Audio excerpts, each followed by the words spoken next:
ఇండియాలో ఏ చట్టం ద్వారా కలకత్తా సుప్రీంకోర్టును ఏర్పాటు చేశారు? ఏ. 1773 రెగ్యులేటింగ్ చట్టం. బి. 1784 పిట్స్ ఇండియా చట్టం. సి. 1813 చార్టర్ చట్టం. డి. 1833 చార్టర్ చట్టం. ఆన్సర్ వచ్చేసి ఆప్షన్ ఏ. 1773 రెగ్యులేటింగ్ చట్టం. ఈస్ట్ ఇండియా కంపెనీ పాలనను నియంత్రించడానికి బ్రిటిష్ ప్రభుత్వం చేసిన తొలి చట్టం 1773 రెగ్యులేటింగ్ చట్టం. ఈ చట్టం ద్వారా 1784 సంవత్సరంలో కలకత్తాలో సుప్రీంకోర్టును ఏర్పాటు చేశారు. మొదటిలో ఈ కోర్టులో ఒక ప్రధాన న్యాయమూర్తి మరియు ముగ్గురు న్యాయమూర్తులు ఉండేవారు. ఇక సర్ ఎలిజా ఎంఫే కలకత్తా సుప్రీంకోర్టుకు మొట్టమొదటి ప్రధాన న్యాయమూర్తిగా నియమితులయ్యారు. రాష్ట్రాలలో ద్వంద్వ పాలనా విధానంను ఏ చట్టం ద్వారా ప్రవేశపెట్టారు? ఏ. 1892 కౌన్సిల్ చట్టం. బి. 1902 మింటో మార్లే సంస్కరణలు. సి. 1919 మౌంటిక్ చెమ్స్ఫోర్డ్ సంస్కరణలు. డి. 1935 భారత ప్రభుత్వ చట్టం. ఆన్సర్ చేసి ఆప్షన్ సి. 1919 మౌంటిక్ చెమ్స్ఫోర్డ్ సంస్కరణలు. 1919 చట్టం ద్వారా రాష్ట్రాలలోని పరిపాలనా అంశాలను రెండుగా విభజించారు. అవి రిజర్వ్డ్ జాబితా, ట్రాన్స్ఫర్డ్ జాబితా. రిజర్వ్ జాబితాలో గవర్నర్ తన ఎగ్జిక్యూటివ్ కౌన్సిల్ సహాయంతో పరిపాలిస్తాడు. అలాగే ట్రాన్స్ఫర్ జాబితాలో గవర్నర్ భారతీయ మంత్రుల సలహాతో పరిపాలిస్తాడు. దీనిని డయార్కీ లేదా ద్వంద్వ ప్రభుత్వం అంటారు. రాష్ట్రాలకు పూర్తి స్వయం ప్రతిపత్తిని కల్పించిన చట్టం ఏది? ఏ. 1909 కౌన్సిల్ చట్టం. బి. 1919 భారత ప్రభుత్వ చట్టం. సి. 1935 భారత ప్రభుత్వ చట్టం. డి. 1947 భారత స్వాతంత్ర చట్టం. ఆన్సర్ వచ్చేసి ఆప్షన్ సి. 1935 భారత ప్రభుత్వ చట్టం. 1919 సంవత్సరంలో ప్రవేశపెట్టిన రాష్ట్రాల ద్వంద్వ పాలనను 1935 భారత ప్రభుత్వ చట్టం రద్దు చేసి రాష్ట్రాలకు స్వయం ప్రతిపత్తిని ఇచ్చారు. కేంద్రంలో ద్వంద్వ పాలనను ప్రవేశపెట్టారు. ఇక ప్రస్తుత రాజ్యాంగానికి మూలంగా 1935 భారత ప్రభుత్వం చట్టాన్ని చెప్పుకుంటారు. ముస్లింలకు తొలిసారిగా ప్రత్యేక నియోజకవర్గాలను కేటాయించిన చట్టం ఏది? ఏ. 1861 కౌన్సిల్స్ చట్టం. బి. 1892 కౌన్సిల్స్ చట్టం. సి. 1909 మింటో మార్లే సంస్కరణలు. డి. 1919 భారత ప్రభుత్వ చట్టం. ఆన్సర్ చేసి ఆప్షన్ సి. 1909 మింటో మార్లే సంస్కరణలు. ఈ చట్టం ద్వారా మత ప్రాతిపదికన ఎన్నికల విధానాన్ని ప్రవేశపెట్టారు. కేవలం ముస్లింలు మాత్రమే తమ ప్రతినిధులను ఎన్నుకునేలా ప్రత్యేక నియోజకవర్గాలను ఏర్పాటు చేశారు. అందుకే లార్డ్ మింటోను మతపరమైన నియోజకవర్గాల పితామహుడు అని పిలుస్తారు. చాలామంది వీడియోని చూస్తున్నారు కానీ లైక్ చేయట్లేదండి. ఈ వీడియోలోని కంటెంట్ మీకు యూజ్ అవుతుంది అనిపిస్తే ఖచ్చితంగా వీడియోని లైక్ చేయండి. అలాగే కాంపిటేటివ్ ఎగ్జామ్స్కి ప్రిపేర్ అవుతున్న మీ ఫ్రెండ్స్ అందరికీ షేర్ చేయండి. ఏ చట్టం ద్వారా ఇండియాలో ఈస్ట్ ఇండియా కంపెనీ పాలన అంతమై నేరుగా బ్రిటిష్ రాణి పాలన ప్రారంభమైంది? ఏ. 1853 చార్టర్ చట్టం. బి. 1858 భారత ప్రభుత్వ చట్టం. సి. 1861 కౌన్సిల్స్ చట్టం. డి. 1892 కౌన్సిల్స్ చట్టం. ఆన్సర్ వచ్చేసి ఆప్షన్ బి. 1858 భారత ప్రభుత్వ చట్టం. 1857 సిపాయిల తిరుగుబాటు తర్వాత బ్రిటిష్ ప్రభుత్వం కంపెనీ పాలనను రద్దు చేసింది. దీని ప్రకారం భారతదేశ పరిపాలనను బ్రిటిష్ రాణి పేరు మీద secretary of state for India చూసుకుంటారు. ఇక గవర్నర్ జనరల్ ఆఫ్ ఇండియా హోదాను వైస్రాయ్గా మార్చారు.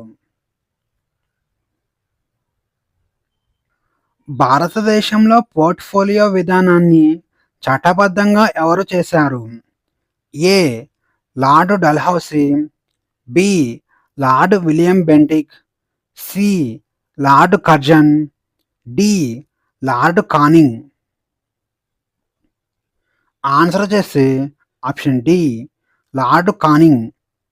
1859వ సంవత్సరంలో లార్డ్ కానింగ్ ప్రవేశపెట్టిన పోర్ట్ఫోలియో విధానంకు 1861 ఇండియన్ కౌన్సిల్ చట్టం ద్వారా చట్టబద్ధత లభించింది. ఈ విధానం ద్వారా కౌన్సిల్లోని ఒక్కో సభ్యుడికి ఒక్కో ప్రభుత్వ శాఖను అప్పగించారు.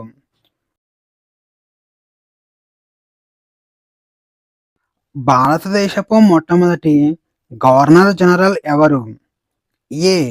Warren Hastings, B. William Bentinck, C. Lord Canning, D. Lord Mountbatten. Answer వచ్చేసి option B, William Bentinck. 1833 charter చట్టం ద్వారా బెంగాల్ గవర్నర్ జనరల్ పదవిని భారతదేశ గవర్నర్ జనరల్గా మార్చారు. ఈ విధంగా లార్డ్ విలియం బెంటిక్ భారతదేశపు తొలి గవర్నర్ జనరల్ అయ్యారు.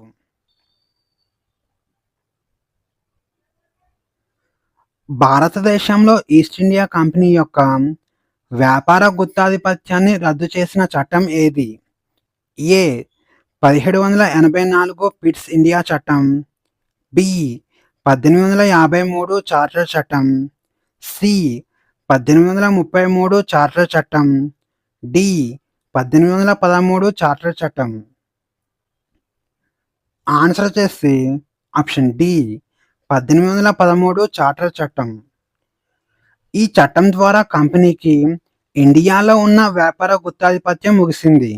అయితే చైనాతో చేసే వ్యాపారం మరియు తేయాకు వ్యాపారంపై మాత్రం కంపెనీకి గుత్తాధిపత్యం కొనసాగింది. వీటిని కూడా 1833 చార్టర్ చట్టంలో రద్దు చేశారు. భారతదేశానికి ఒక రాజ్యాంగ పరిషత్ ఉండాలనే భావనను మొట్టమొదటిసారిగా ప్రతిపాదించినది ఎవరు? A. MN Roy, B. Motilal Nehru, C. Mahatma Gandhi, D. Doctor BR Ambedkar. Answer వచ్చేసి ఆప్షన్ ఏ, ఎంఎన్ రాయ్. 1934 సంవత్సరంలో కమ్యూనిస్ట్ నాయకుడు ఎంఎన్ రాయ్ తొలిసారిగా భారత రాజ్యాంగ రచన కోసం ఒక రాజ్యాంగ పరిషత్ కావాలని ప్రతిపాదించారు.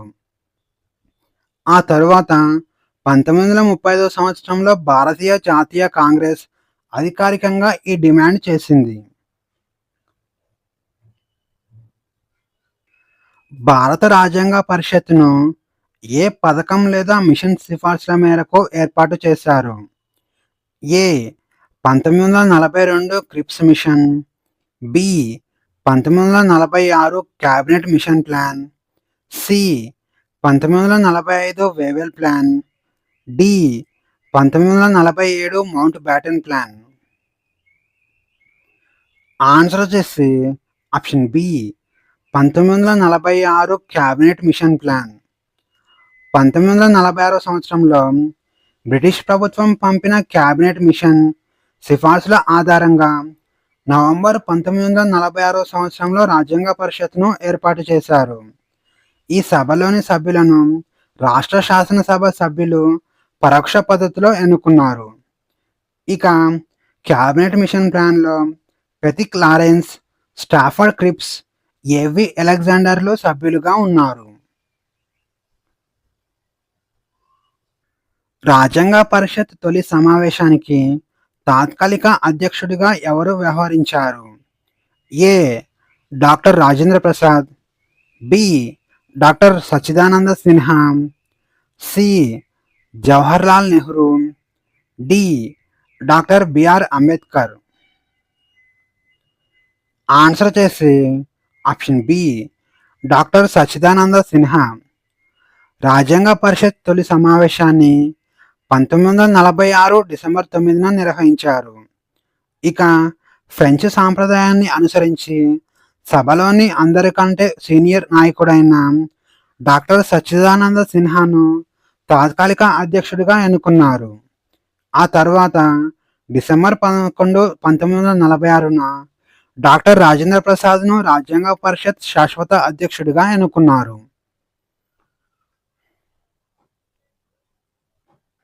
రాజ్యాంగ పరిషత్కు న్యాయ సలహాదారుగా ఎవరు పనిచేశారు? A HVR Iyengar, B SN Mukherjee, C sir BN Rau, D KM Munshi. Answer వచ్చేసి option C sir BN Rau. Sir BN Rau రాజ్యాంగ పరిషత్కు న్యాయ సలహాదారుగా నియమితులయ్యారు. ఆయన ప్రపంచంలోని వివిధ రాజ్యాంగాలను అధ్యయనం చేసి భారత రాజ్యాంగానికి తొలి ముసాయిదాను తయారు చేశారు. ఈయన అంతర్జాతీయ న్యాయస్థానంలో న్యాయమూర్తిగా పనిచేసిన తొలి భారతీయుడిగా ప్రసిద్ధికెక్కాడు. ఇక ఈయన తెలుగు వ్యక్తి కావడం విశేషం. ముసాయిదా కమిటీని ఎప్పుడు ఏర్పాటు చేశారు? ఏ జనవరి 22, 1947, బి ఆగస్టు 29, 1947, సి నవంబర్ 26, 1949, డి జనవరి 24, 1950. ఆన్సర్ వచ్చేసి ఆప్షన్ బి ఆగస్టు 29, 1947. రాజ్యాంగ రచన కోసం ఏర్పాటు చేసిన అన్ని కమిటీలలో అత్యంత కీలకమైనది ముసాయిదా కమిటీ. డాక్టర్ బిఆర్ అంబేద్కర్ చైర్మన్గా ఉన్న ఈ కమిటీలో ఆయనతో పాటు మొత్తం 7 మంది సభ్యులు ఉన్నారు. ఇక బిఎన్ రావు తయారు చేసిన ప్రాథమిక ముసాయిదాను పరిశీలించి తుది రాజ్యాంగాన్ని రచించడం ఈ కమిటీ యొక్క బాధ్యత. రాజ్యాంగ పరిషత్తులో లక్ష్యాలు, ఆశయాల తీర్మానాన్ని ప్రవేశపెట్టింది ఎవరు? A Jawaharlal Nehru, B Sardar Vallabhbhai Patel, C doctor BR Ambedkar, D doctor Rajendra Prasad. Answer చేసి ఆప్షన్ ఏ జవహర్లాల్ నెహ్రూ. 1946 డిసెంబర్ 13న జవహర్లాల్ నెహ్రూ ఈ చారిత్రక తీర్మానాన్ని సభలో ప్రవేశపెట్టారు. రాజ్యాంగం ఏ మౌలిక సూత్రాల ఆధారంగా రూపుదిద్దుకోవాలో ఇది నిర్దేశిస్తుంది. ఇక 1947 జనవరి 22న సభ దీనిని ఆమోదించింది. ఇదే తర్వాతి కాలంలో భారత రాజ్యాంగ ప్రవేశికగా మారింది. భారత రాజ్యాంగాన్ని పూర్తి చేయడానికి ఎంత సమయం పట్టింది? ఏ 2 సంవత్సరాల 10 నెలల 15 రోజులు, బి 2 సంవత్సరాల 10 నెలల 18 రోజులు, సి 3 సంవత్సరాల 1 నెల 10 రోజులు, డి 2 సంవత్సరాల 11 నెలల 18 రోజులు. ఆన్సర్ చేసి ఆప్షన్ డి 2 సంవత్సరాల 11 నెలల 18 రోజులు. రాజ్యాంగ పరిషత్ తొలి సమావేశం డిసెంబర్ 9, 1946న జరిగింది.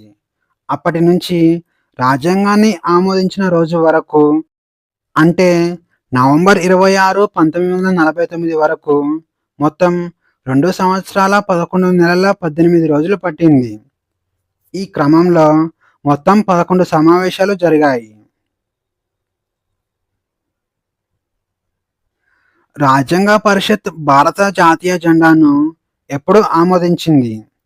ఏ జూలై 22, 1947, బి ఆగస్టు 15, 1947, సి జనవరి 24, 1950, డి జనవరి 26, 1950.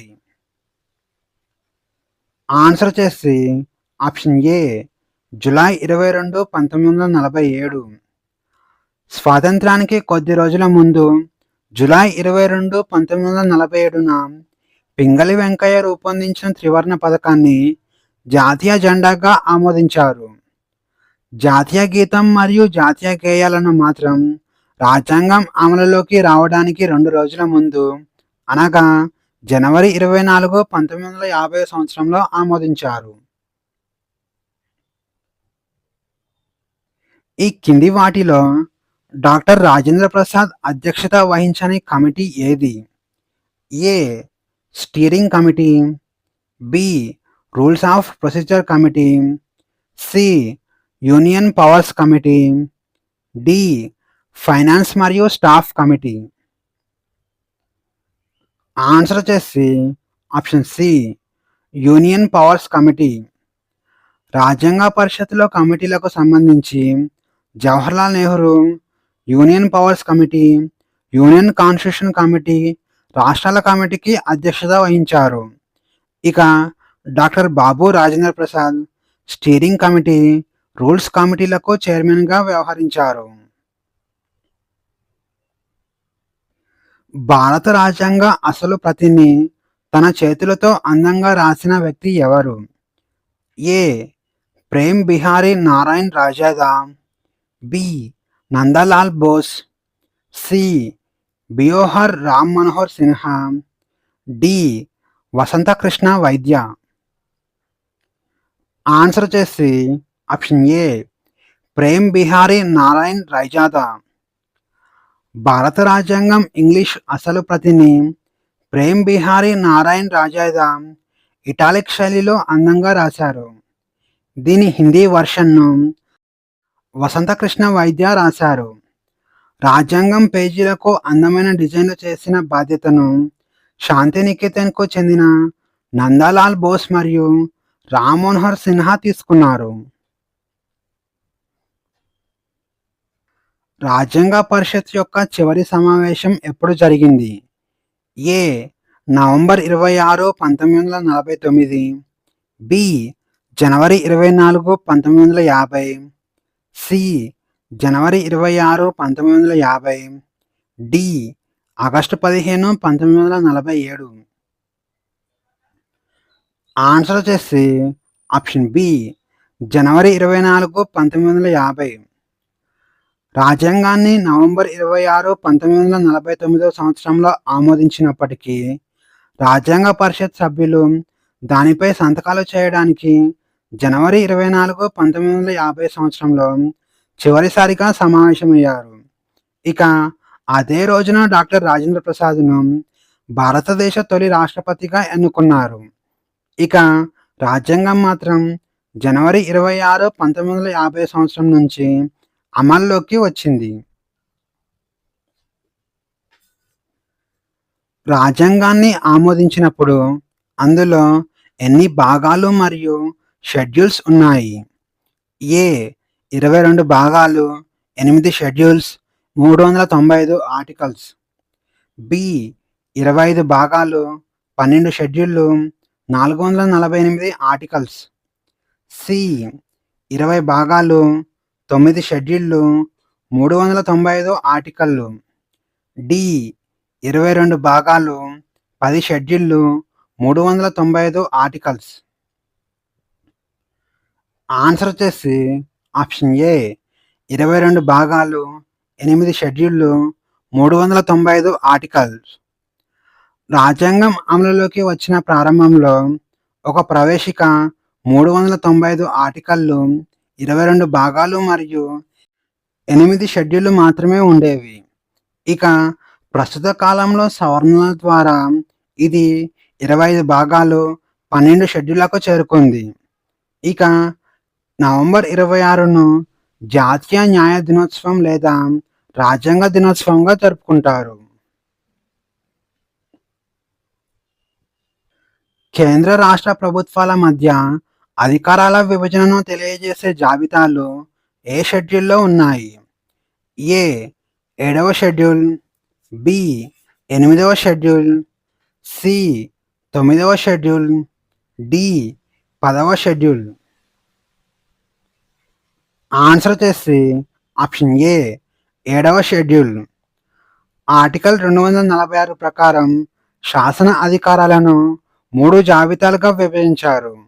అవి కేంద్ర జాబితా, రాష్ట్ర జాబితా, ఉమ్మడి జాబితా. ఇక కేంద్ర జాబితాలో మొత్తం 97 అంశాలు ఉన్నాయి. అలాగే రాష్ట్ర జాబితాలో 61 అంశాలు ఉన్నాయి. అలాగే ఉమ్మడి జాబితాలో 52 అంశాలు ఉన్నాయి. ఇక ఉమ్మడి జాబితా విధానాన్ని ఆస్ట్రేలియా రాజ్యాంగం నుంచి గ్రహించారు.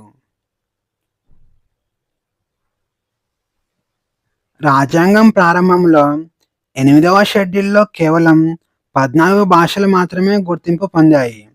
అయితే 2003 సంవత్సరంలో చేసిన 92వ రాజ్యాంగ సవరణ ద్వారా ఏ భాషలను చేర్చారు? ఏ సింధీ, కొంకణి, మణిపూరి మరియు నేపాలీ. బి బోడో, డోగ్రీ, మైథిలి మరియు సంతాలి. సి సంతాలి, కొంకణి, సింధీ మరియు డోగ్రీ. డి మణిపూరి, నేపాలీ, మైథిలి మరియు బోడో. ఆన్సర్ వచ్చేసి ఆప్షన్ బి బోడో, డోగ్రీ, మైథిలి మరియు సంతాలి. 8వ షెడ్యూల్లో భాషలను 3 సవరణల ద్వారా చేర్చారు. అవి 1967-21 సవరణ ద్వారా 15వ భాషగా సింధీ భాషను ఏర్పాటు చేశారు. ఇక 1992-71 సవరణ ద్వారా కొంకణి, మణిపూరి మరియు నేపాలీ భాషలను చేశారు. ఇక 2003-92 సవరణ ద్వారా బోడో, డోగ్రీ, మైథిలి మరియు సంతాలి భాషలను చేశారు. దీంతో మొత్తం అధికారిక భాషల సంఖ్య 22కు చేరుకుంది. భారతదేశంలో భూ సంస్కరణలు మరియు జమీందారీ వ్యవస్థ రద్దు చట్టాలను న్యాయస్థానాల సమీక్ష నుంచి రక్షించడానికి ఏ షెడ్యూల్ను ఏర్పాటు చేశారు? ఏ 8వ షెడ్యూల్, బి 11వ షెడ్యూల్, సి 10వ షెడ్యూల్, డి 9వ షెడ్యూల్. ఆన్సర్ వచ్చేసి ఆప్షన్ డి 9వ షెడ్యూల్. రాజ్యాంగం అమల్లోకి వచ్చిన సంవత్సరానికే జవహర్లాల్ నెహ్రూ ప్రభుత్వం 1వ రాజ్యాంగ సవరణ ద్వారా 9వ షెడ్యూల్ను చేర్చింది. ప్రాథమిక హక్కులకు భంగం కలుగుతుందనే కారణంతో భూ సంస్కరణ చట్టాలను కోర్టులు కొట్టివేయకుండా రక్షించడమే ఈ షెడ్యూల్ యొక్క ప్రధాన ఉద్దేశం. రాష్ట్రాలకు మరియు కేంద్రపాలిత ప్రాంతాలకు రాజ్యసభ స్థానాల కేటాయింపు గురించి తెలియజేసే షెడ్యూల్ ఏది? ఏ 2వ షెడ్యూల్, బి 3వ షెడ్యూల్, సి 4వ షెడ్యూల్, డి 5వ షెడ్యూల్. ఆన్సర్ వచ్చేసి ఆప్షన్ సి 4వ షెడ్యూల్. ఏ రాష్ట్రం నుంచి ఎంతమంది ప్రతినిధులు ఎగువ సభ అయిన రాజ్యసభకు వెళ్లాలో 4వ షెడ్యూల్ స్పష్టం చేస్తుంది. స్థానాల కేటాయింపు ఆయా రాష్ట్రాల జనాభా ప్రాతిపదికన జరుగుతుంది.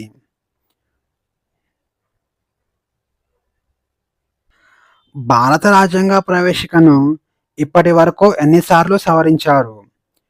ఏ 2 సార్లు, బి 1 సారి, సి 3 సార్లు, డి ఇప్పటి వరకు సవరించలేదు. ఆన్సర్ వచ్చేసి ఆప్షన్ బి 1 సారి. రాజ్యాంగ ప్రవేశికను ఇప్పటి వరకు 1 సారి మాత్రమే సవరించారు. ఇందిరాగాంధీ ప్రభుత్వ హయాంలో 42వ రాజ్యాంగ సవరణ ద్వారా సవరించారు. దీనిని 1976 సంవత్సరంలో ఏర్పాటు చేశారు. ఇక దీనిని మినీ కాన్స్టిట్యూషన్ అని కూడా అంటారు. 42వ రాజ్యాంగ సవరణ ద్వారా ప్రవేశికలో కొత్తగా చేర్చబడిన 3 పదాలు ఏవి? ఏ సామ్యవాద, లౌకిక, సమగ్రత. బి. సార్వభౌమ లౌకిక ప్రజాస్వామ్య, సి. గణతంత్ర సామ్యవాద సౌభ్రాతృత్వం, డి. లౌకిక సమగ్రత సమానత్వం. ఆన్సర్ వచ్చేసి ఆప్షన్ ఏ సామ్యవాద లౌకిక సమగ్రత. వాస్తవ రాజ్యాంగ ప్రవేశికలో భారతదేశాన్ని సార్వభౌమ ప్రజాస్వామ్య గణతంత్ర రాజ్యాంగంగా వర్ణించారు. ఇక 1976 సంవత్సరం నాటి 42వ రాజ్యాంగ సవరణ ద్వారా దీనిని సార్వభౌమ సామ్యవాద లౌకిక ప్రజాస్వామ్య మరియు గణతంత్ర రాజ్యాంగంగా మార్చారు. అలాగే దేశ ఐక్యత అనే పదం స్థానంలో దేశ ఐక్యత మరియు సమగ్రత అని మార్చారు.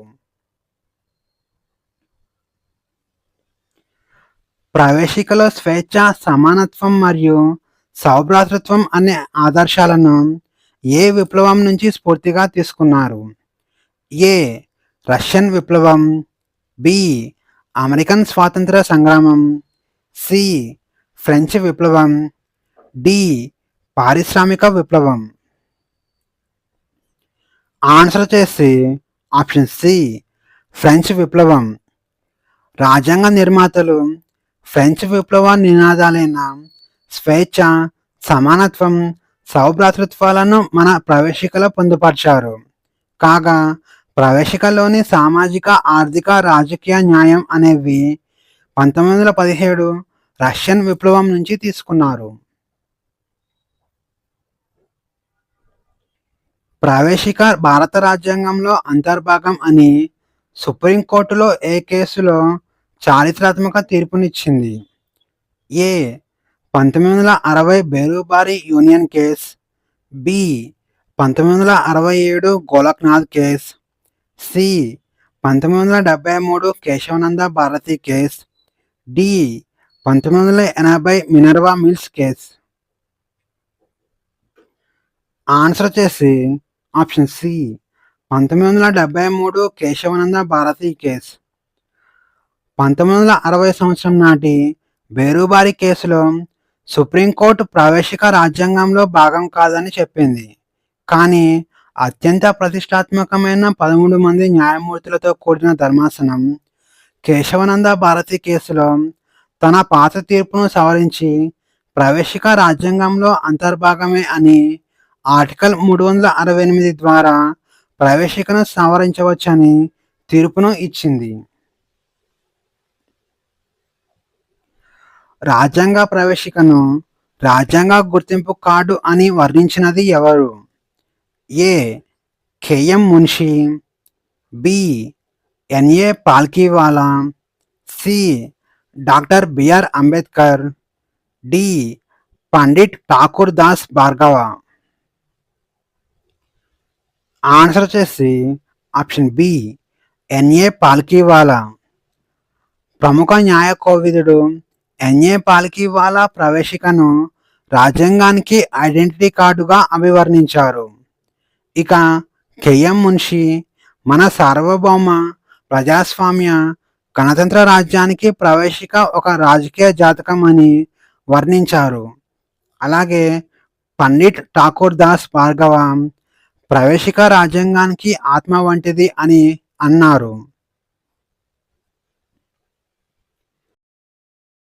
భారత ప్రజలమైన మేము అంటూ మొదలయ్యే ప్రవేశికలో రాజ్యాంగాన్ని ఏ తేదీన ఆమోదించినట్టుగా స్పష్టం చేశారు? ఏ. ఆగస్టు 15, 1947, బి. నవంబర్ 24, 1950, సి. జనవరి 26, 1950, డి. జనవరి 26, 1949. ఆన్సర్ వచ్చేసి ఆప్షన్ డి జనవరి 26, 1949. ప్రవేశిక చివరి వాక్యంలో 1949 నవంబర్ 26వ తేదీన ఈ రాజ్యాంగాన్ని మాకు మేము ఇచ్చుకుంటూ ఆమోదించి శాసనంగా రూపొందించుకున్నాము అని ఉంటుంది. అందుకే నవంబర్ 26న మనం రాజ్యాంగ దినోత్సవంగా జరుపుకుంటాము. రాజ్యాంగ పరిషత్తులో ఆశయాలు, లక్ష్యాల తీర్మానంను ప్రవేశపెట్టింది ఎవరు? A. Jawaharlal Nehru, B. Doctor BR Ambedkar, C. Sardar Vallabhbhai Patel, D. BN రావు.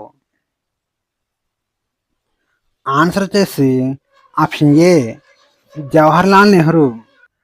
రాజ్యాంగ రచనకు మూల స్తంభంగా నిలిచిన లక్ష్యాల తీర్మానాన్ని 1946 డిసెంబర్ 13న జవహర్లాల్ నెహ్రూ ప్రవేశపెట్టారు. రాజ్యాంగ పరిషత్ దీనిని 1947 జనవరి 22న ఆమోదించింది. ఇక ఈ తీర్మానాన్ని స్వల్ప మార్పులతో ప్రస్తుత రాజ్యాంగ ప్రవేశికగా అవతరించాయి. భారత రాజ్యాంగంలోని పౌరసత్వానికి సంబంధించిన ఆర్టికల్స్ ఏ భాగంలో ఉన్నాయి? ఏ. 1వ భాగం, బి. 2వ భాగం, సి. 3వ భాగం, డి. 4వ భాగం. ఆన్సర్ వచ్చేసి ఆప్షన్ బి 2వ భాగం. రాజ్యాంగంలోని 2వ భాగం పౌరసత్వం గురించి తెలియజేస్తుంది. పౌరసత్వం గురించి ఆర్టికల్ 15 నుంచి ఆర్టికల్ 11 వరకు తెలియజేస్తుంది. ఇది కేవలం రాజ్యాంగం అమలులోకి వచ్చిన తేదీ నాటికి ఎవరు భారత పౌరులు మాత్రమే చెబుతుంది. భవిష్యత్తులో పౌరసత్వ సముపార్జన, రద్దు గురించి చట్టాలు చేసే అధికారం పార్లమెంటుకు వదిలేసింది. భారతదేశం ఏ రకమైన పౌరసత్వాన్ని అనుసరిస్తుంది మరియు ఈ విధానాన్ని ఏ దేశ రాజ్యాంగం నుంచి స్వీకరించారు? ఏ. ఏక పౌరసత్వం ఇంగ్లాండ్ నుంచి, బి. ద్వంద్వ పౌరసత్వం అమెరికా నుంచి, సి. ఏక పౌరసత్వం కెనడా నుంచి, డి. ద్వంద్వ పౌరసత్వం స్విట్జర్లాండ్ నుంచి. ఆన్సర్ వచ్చేసి ఆప్షన్ ఏ ఏక పౌరసత్వం ఇంగ్లాండ్ నుంచి. భారతదేశం సామైక్య వ్యవస్థను కలిగి ఉన్నప్పటికీ దేశ ఐక్యతను పెంపొందించడానికి ఏక పౌరసత్వాన్ని మాత్రమే కల్పించింది. అమెరికాలో వలె ఇక్కడ రాష్ట్రాలకు మరియు దేశానికి వేరువేరు పౌరసత్వాలు ఉండవు. పౌరసత్వ చట్టం 1955 ప్రకారం భారత పౌరసత్వాన్ని ఎన్ని విధాలుగా పొందవచ్చు? ఏ. 3 విధాలుగా, బి. 4 విధాలుగా, సి. 5 విధాలుగా, డి.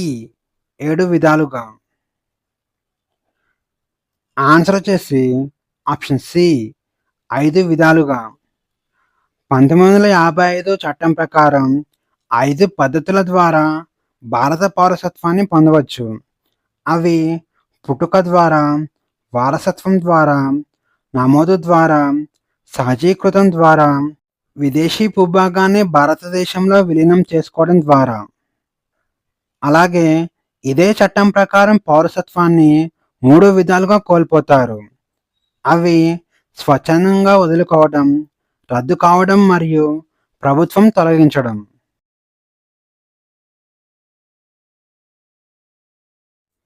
పౌరసత్వానికి సంబంధించి భవిష్యత్తులో ఏమైనా నిబంధనలు, చట్టాలు చేసే పూర్తి అధికారాన్ని పార్లమెంటుకు మాత్రమే కల్పించిన ఆర్టికల్ ఏది? A. Article 8, B. Article 9, C. Article 10, D.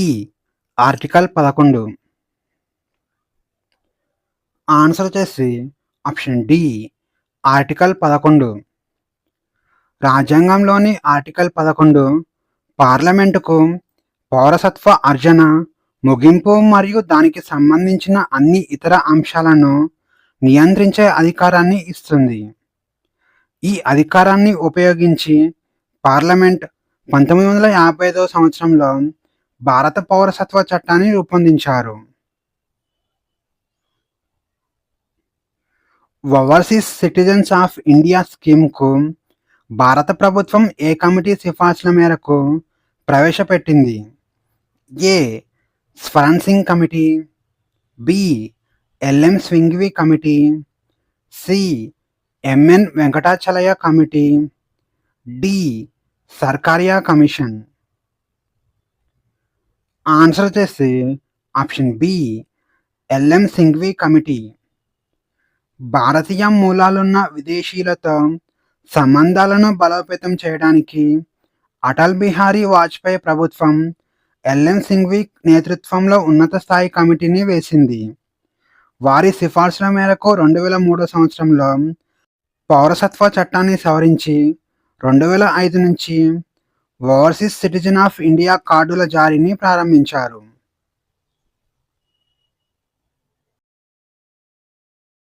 ఒక భారతీయ పౌరుడు స్వచ్ఛందంగా వేరొక దేశ పౌరసత్వాన్ని స్వీకరిస్తే అతని భారత పౌరసత్వం ఏమవుతుంది? ఏ ఆటోమేటిక్గా రద్దవుతుంది, బి కేంద్ర ప్రభుత్వం ఆమోదిస్తే ద్వంద్వ పౌరసత్వం కొనసాగుతుంది, సి రాష్ట్రపతి నిర్ణయం మేరకు ఉంటుంది, డి 7 సంవత్సరాల పాటు దేశానికి దూరంగా ఉంటే అప్పుడు పౌరసత్వం రద్దవుతుంది.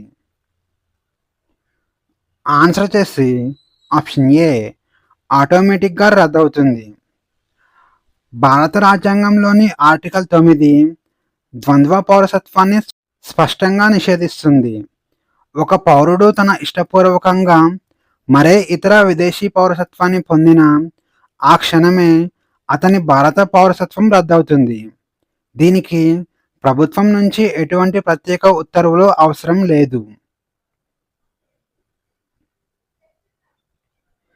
భారత రాజ్యాంగంలోని ఏ భాగాన్ని భారతదేశ మాగ్నా కార్టా అని పిలుస్తారు?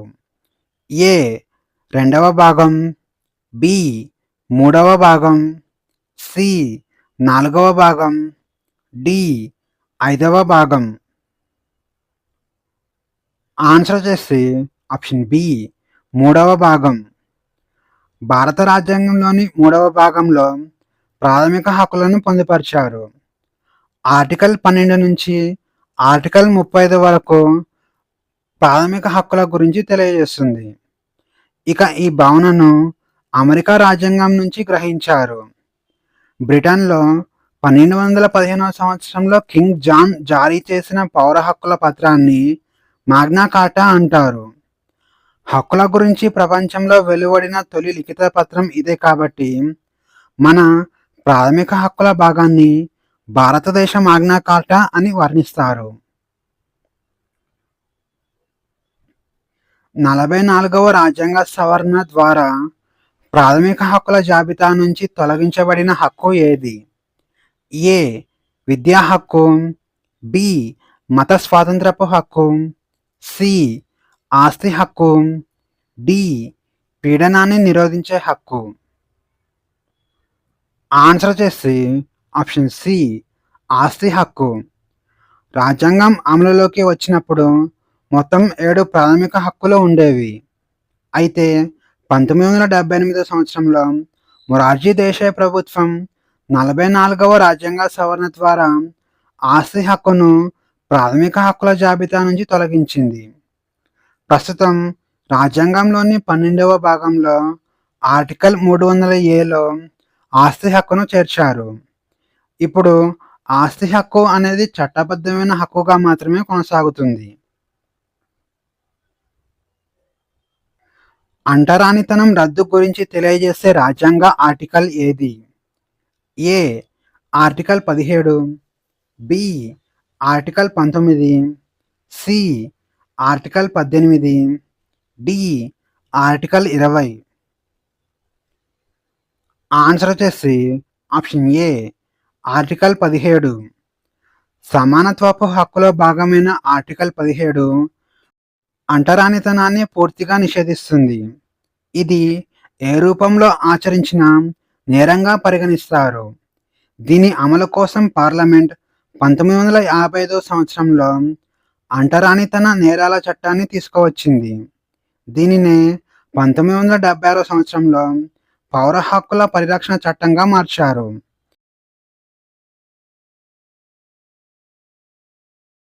జాతీయ అత్యవసర పరిస్థితి అమలులో ఉన్నప్పుడు కూడా ఏ ప్రాథమిక హక్కులను తాత్కాలికంగా రద్దు చేయడానికి వీలు లేదు. ఏ ఆర్టికల్ 14 మరియు 15, బి ఆర్టికల్ 19 మరియు 20, సి ఆర్టికల్ 20 మరియు 21, డి ఆర్టికల్ 21 మరియు 22. ఆన్సర్ వచ్చేసి ఆప్షన్ సి ఆర్టికల్ 20 మరియు 21. 44వ రాజ్యాంగ సవరణ చట్టం ప్రకారం ఆర్టికల్ 359 కింద రాష్ట్రపతి ప్రాథమిక హక్కులను సస్పెండ్ చేసినప్పటికీ నేరాల శిక్షలకు సంబంధించిన రక్షణ అయిన ఆర్టికల్ 20 మరియు ప్రాణ వ్యక్తిగత స్వేచ్ఛ రక్షణ హక్కు అయిన ఆర్టికల్ 21లను ఎలాంటి పరిస్థితుల్లోనూ రద్దు చేయడానికి వీల్లేదు. డాక్టర్ బిఆర్ అంబేద్కర్ ఏ ప్రాథమిక హక్కును రాజ్యాంగానికి హృదయం మరియు ఆత్మ అని వర్ణించారు? ఏ సమానత్వపు హక్కు, బి వాక్ మరియు భావ ప్రకటన స్వేచ్ఛ, సి జీవించే హక్కు, డి రాజ్యాంగ పరిహారపు హక్కు. ఆన్సర్ వచ్చేసి ఆప్షన్ డి రాజ్యాంగ పరిహారపు హక్కు. ప్రాథమిక హక్కులకు భంగం కలిగితే పౌరులు నేరుగా సుప్రీంకోర్టును ఆశ్రయించడానికి ఆర్టికల్ 32 అవకాశం కల్పిస్తుంది. ఈ ఆర్టికల్ 32ను రాజ్యాంగ పరిహారపు హక్కు అంటారు. ఒక హక్కును అమలు చేసుకునే అవకాశం లేనప్పుడు ఆ హక్కుకు విలువ ఉండదు కాబట్టి రాజ్యాంగ పరిహారపు హక్కును అంబేద్కర్ రాజ్యాంగానికి హృదయం లాంటిదని కొనియాడారు. ఆర్టికల్ 32 కింద సుప్రీంకోర్టు 5 రకాల రిట్స్ జారీ చేస్తుంది. ఒక వ్యక్తిని అక్రమంగా అరెస్టు చేసినప్పుడు ఆ వ్యక్తిని వెంటనే కోర్టు ముందు హాజరుపరచాలని కోరుతూ న్యాయస్థానం జారీ చేసే రిట్ ఏది? A mandamus, B habeas corpus, C quo warranto, D certiorari. Answer వచ్చేసి option B habeas corpus.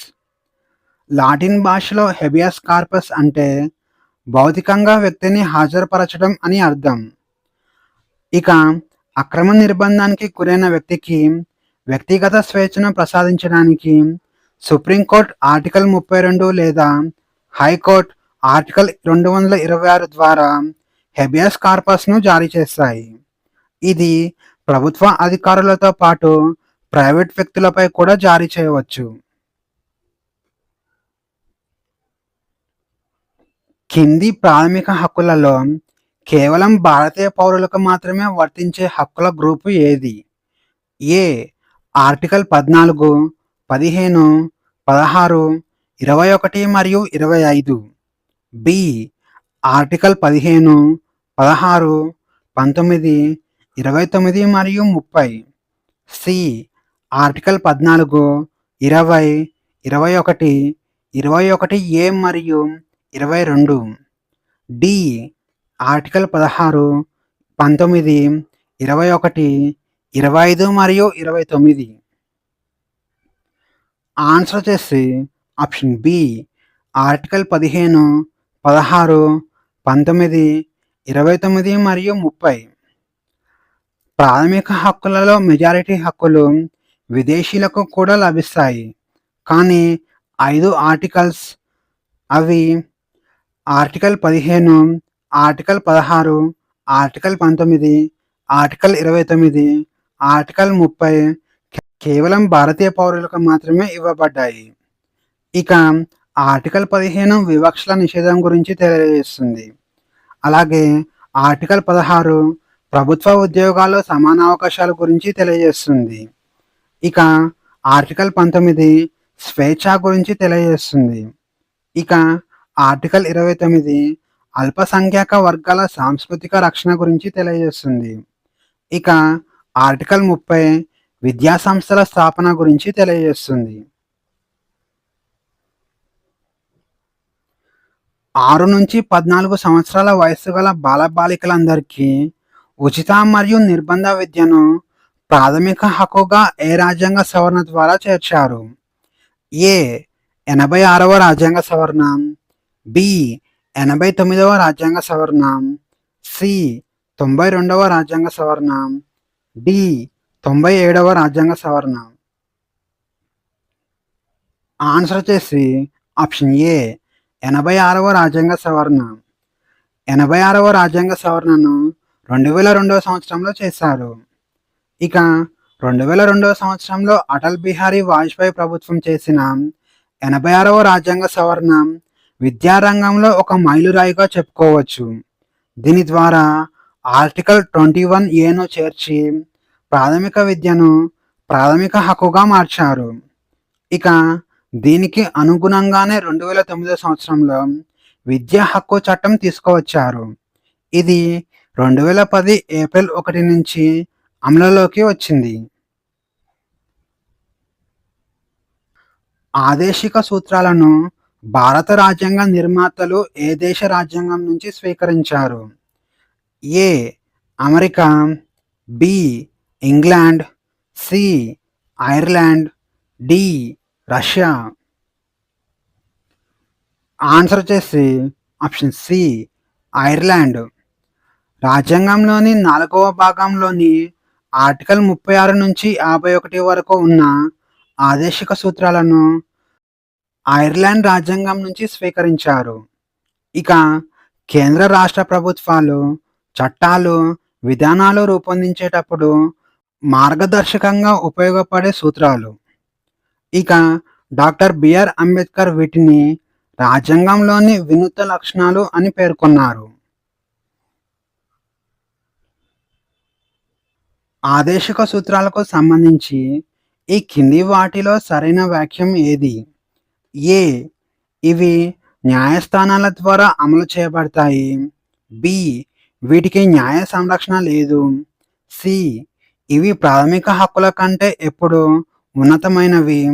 D కేవలం కేంద్ర ప్రభుత్వం మాత్రమే వీటిని అమలు చేయాలి. ఆన్సర్ వచ్చేసి ఆప్షన్ బి వీటికి న్యాయ సంరక్షణ లేదు. ఆర్టికల్ 37 ప్రకారం ఆదేశిక సూత్రాలు దేశ పరిపాలనకు మూలాధారాలు అయినప్పటికీ వీటిని ప్రభుత్వం అమలు చేయకపోతే పౌరులు కోర్టును ఆశ్రయించి బలవంతంగా అమలు చేయించుకోలేరు.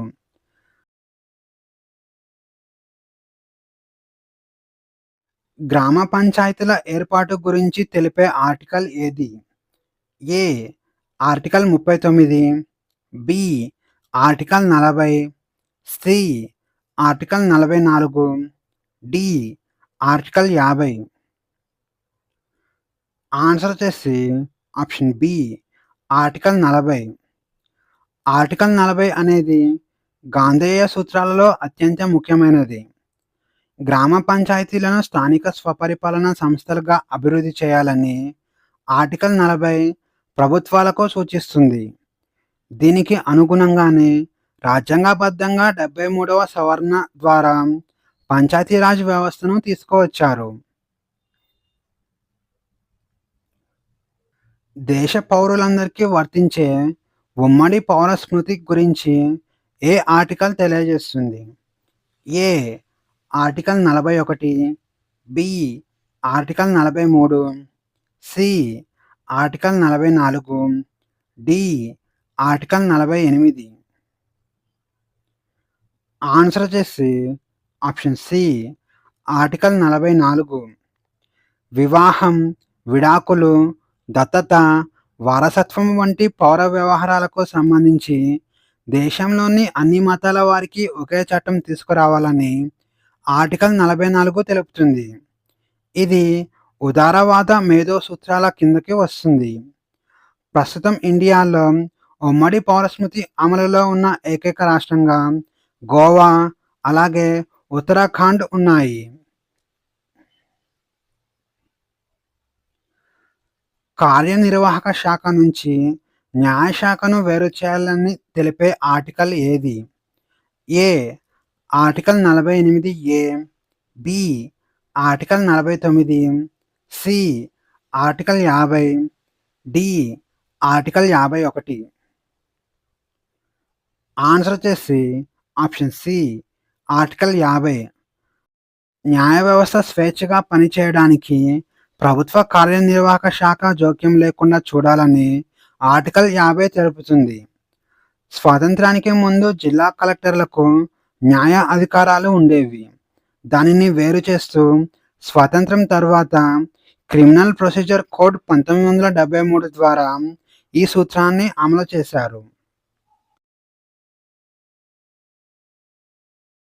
ఇక ఈ వీడియోలోని కంటెంట్ మీకు నచ్చినట్లయితే లైక్ చేయండి, షేర్ చేయండి, అలాగే సబ్స్క్రైబ్ చేసుకోవడం మర్చిపోకండి. మళ్ళీ నెక్స్ట్ వీడియోలో కలుద్దాం. Thank you.